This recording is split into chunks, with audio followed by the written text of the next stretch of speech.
సఫలీకృతం అవుతుందని వాళ్ళ వెనుకున్నటువంటి కిరణ్ గారు వాళ్ళ తదితర సిబ్బందిని ముందుకు తీసుకెళ్ళి ఆయన కళ నిజం చేస్తారు.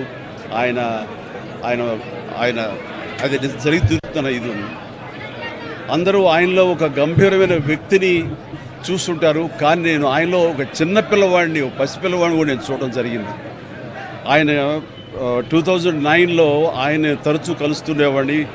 ప్రజారాజ్యం పార్టీకి సంబంధించినటువంటి ఆయన సలహాలు సంప్రదింపుల కోసంగా.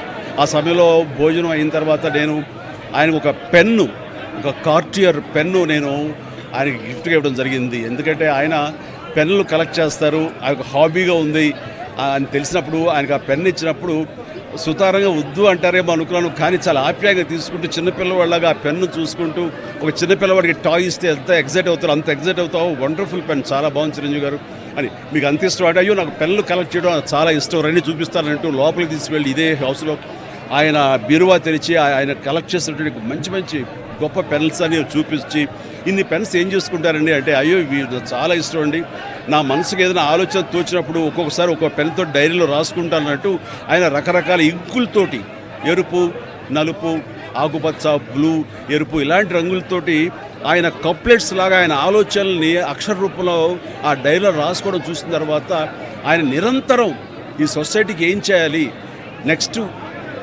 ఎలాగా అటు ప్రతిదీ ఆయన ఆలోచనల్ని అక్షర రూపంలో పెట్టుకుంటూ ఉంటుంటారు. ఆయన అలాగా నిరంతరం ఈ సొసైటీ గురించి తన నిబద్ధతలో ఆయన ఏర్పరచుకున్న కొన్ని ఆశయాల్ని వాటిని సిద్ధించడం కోసం, వాటిని ఆశయాలు నెరవేర్చుకోవడం కోసం ఆయన చేసే ప్రయత్నాలు అవి అంత ఇంత కాదు.